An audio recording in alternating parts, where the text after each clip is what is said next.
When the United States and Great Britain made peace at the end of the American Revolution, they agreed that part of the border between their territories would run along the 45th parallel. They were probably not aware that this line went through the village of Ganadago at Akwesasne. Local tradition has it that our people were told a boundary would not apply to us, that it was meant to keep the peace between the Americans and British subjects. It would rise up 8 feet in the air when it came to our territory, high enough for our people to come and go as they pleased. In the War of 1812, the border came down to ground level and has stayed there ever since. Akwesasne was warned to stay out of the troubles by President Thomas Jefferson long before the first shots were fired. We were happy to oblige. The official policy of the British and Americans was that the community would be neutral, but this was violated once war was declared. The Americans built a blockhouse on reserve land at French Mills, modern-day Fort Covington.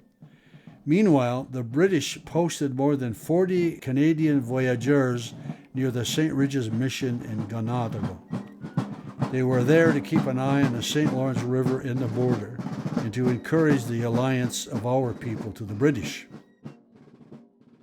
American troops used the blockhouse as a staging ground for an attack on the British outposts in Ganadago on October 23, 1812. More than 200 soldiers silently crept through the village before dawn and quickly overwhelmed the voyageurs, killing at least 4 and taking 40 prisoners. They ransacked several houses before heading back to French Mills with their spoils. The American attack may have prompted as many as 80 of our men to join up with the British. They were assigned to various British forts in the region and fought in several battles and skirmishes. Warriors from Akwesasne, Ganawage, Ganisodage, Tyandanega, and Six Nations helped to block the American invasions of Canada, but at a heavy price. 22 men from Akwesasne were killed in this war, and many others injured. 3 of the dead were chiefs. There was also a smaller faction in the community that supported the American cause. The most notable was Colonel Louis Cook, who fought as a warrior in the French and Indian War and as a commissioned officer in the American Revolution. Military records and newspaper accounts from Plattsburgh refer to him as General Louis during the War of 1812. He was the 4th Akwesasne chief to die in the war.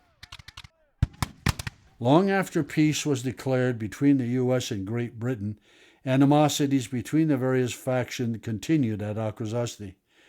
The community had enough of this by the 1840s and issued a statement of unity.